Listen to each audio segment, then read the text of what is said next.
मेरे बच्चे, आज तुम्हारे लिए बहुत ही महत्वपूर्ण दिन है, क्योंकि आज परम पिता परमेश्वर स्वयं तुम्हारे पास एक राज की बात करना चाहते हैं। आज परम पिता परमेश्वर तुम्हें एक सत्य के बारे में बताने आए हैं।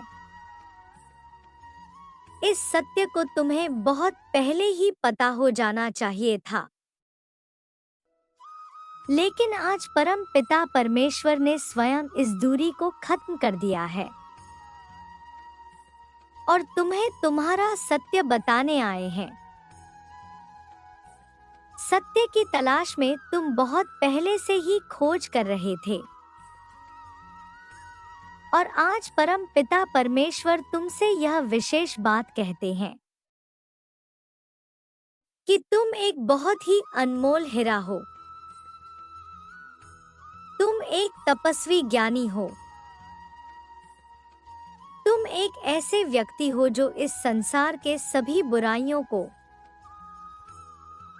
अपनी चमक और अपने ज्ञान से दूर कर देगा। तुम उन सभी व्यक्तियों के लिए वरदान बनोगे जो दूसरों के द्वारा पीड़ित रहते हैं। तुम उन सभी का उद्धार करके इस धरती पर आए हो। तुम उन सभी पीड़ित व्यक्तियों की बातों को सुनकर उन्हें उपयुक्त उपचार दोगे। तुम्हारी चमक उन्हें तुम्हारे पास खींच लाएगी। वह व्यक्ति जैसे जैसे तुम्हारे बारे में जानेंगे, वह तुमसे मिलने के लिए आतुर रहेंगे। वह तुमसे उनकी तकलीफों का उपचार पाना चाहेंगे और यह तुम्हारी एक उपलब्धि होगी। तुम्हारी इस उपलब्धि को देखकर सभी हैरान हो जाएंगे। यदि आप परम पिता परमेश्वर में विश्वास रखते हैं तो इस वीडियो को लाइक करें। तुम्हारा जन्म एक बहुत ही महत्वपूर्ण उद्देश्य के लिए हुआ है। तुम इस दुनिया को एक नया नजरिया दिखाने की ताकत रखते हो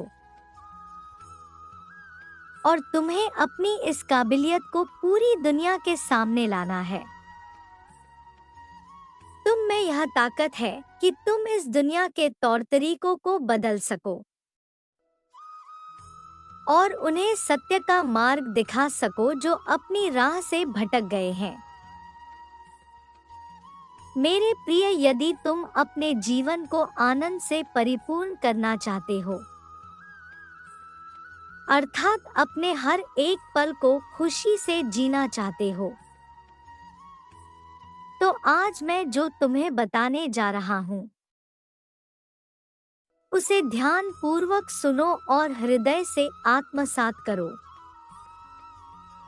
हर एक आत्मा का मूल स्वरूप प्रेम और आनंद का है।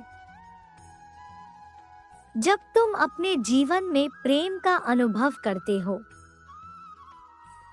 तब सबसे अधिक प्रसन्न क्यों होते हो?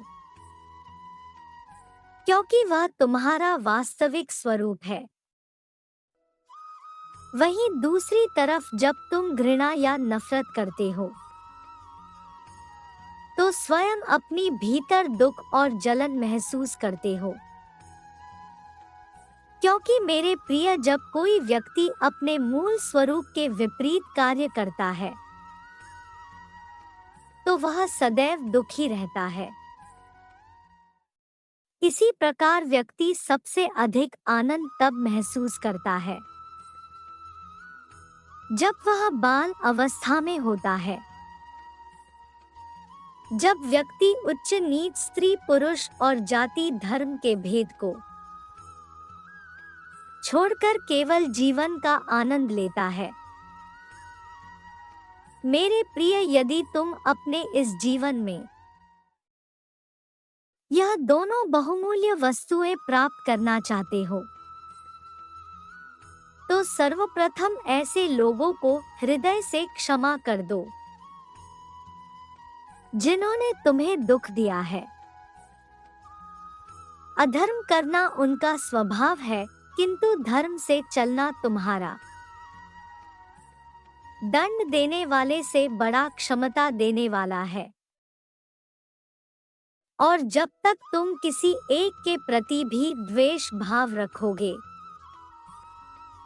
तब तक तुम्हारा मन विचलित रहेगा। क्योंकि किसी के प्रति द्वेष या क्रोध की भावना मन में रखने का अर्थ है जलते हुए कोयले को मुंह में रखना, जो हमें ही पीड़ा देता है। मेरे प्रिय, यह मत सोचो कि उन्होंने तुम्हें इतना कष्ट क्यों दिया, बल्कि यह सोचकर उन्हें क्षमा करो, भले वह माफी के काबिल नहीं, किंतु तुम जीवन में आनंद से रहने के लिए शांति के हकदार को। ऐसा करते ही तुम्हारा जीवन बदल जाएगा। तुम्हारे मार्ग में आने वाली अनावश्यक बाधाएं सदैव के लिए दूर हो जाएंगे। मेरे प्रिय, अपने जीवन को प्रेम से भरने के लिए सर्वप्रथम स्वयं को प्रेम की पूजा में ले आओ। कोई व्यक्ति किसी को प्रेम तभी दे सकता है जब वह स्वयं को प्रेम करना जानता हो। जो स्वयं निराशा के भवसागर में डूबा हो, वह किसी दूसरे को प्रेम क्या देगा। इसलिए आज इसी पल स्वयं को मन से स्वीकार करो कि तुम ईश्वर की सर्वश्रेष्ठ रचना हो। स्वयं से प्रेम करो, क्योंकि तुम प्रेम हो। मात्र यह दो कार्य करने से तुम्हारा जीवन सदा सर्वदा के लिए खुशियों से भर जाएगा। प्रतिदिन इस संकल्प का अभ्यास तुम्हें सहायता करेगा। मैं उन्हें क्षमा करता हूँ जो मेरी दुख का कारण बने। मैं संपूर्ण पृथ्वी के सुख की कामना करता हूँ। मैं प्रेम स्वरूप हूँ। मेरे प्रिय, जीवन में रौनक तब है जब वह बड़े सहज और सरल तरीके से बिना किसी प्रपंच के जिया जाए। जीवन जैसा निश्चल निष्कपट है, वैसा ही जिया जाए तो जीना वरदान बन जाता है। जीवन जैसा मिला है उसको हम वैसा ही जीते हैं, तो यह जीवन का सम्मान होता है। अधिकतर हम जैसा जीवन है उसे छोड़ दिखावे का जीवन जीने लगते हैं। यह दिखावे का जीवन हमें बाहर तो अपने को कुछ बड़ा दिखाने में मदद करता है, लेकिन भीतर से खोखला भी करता चलता है। क्योंकि आडंबर से भरा जीवन अहंकार पर आधारित होता है और अहंकार हमारी जीवंतता को खा जाता है। अहंकार में हम केवल बाहर की तरफ देखकर जीते हैं, जबकि जीवन कहीं भीतर बह रहा होता है। जैसे पूर्णिमा की रात चांद देखते समय में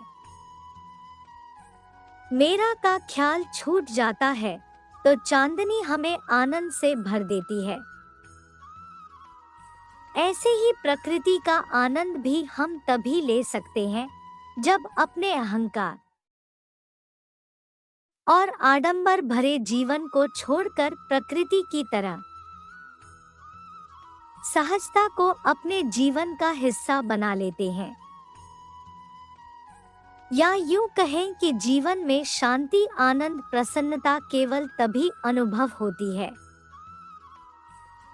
जब दिखावे की ओढ़नी उतार दी जाती है। लेकिन जो लोग केवल दिखावे का जीवन जीते हैं, उनके सामने एक समय ऐसा आता है जब उनका जीवन भारी दुख, निराशा और उदासी से भर जाता है। जीवन की जीवंतता दिखावे के जीवन से इस कदर ढक जाती है कि उसका वे अनुभव ही नहीं कर पाते। तुम्हारा कल्याण हो। खुश रहो मेरे बच्चे।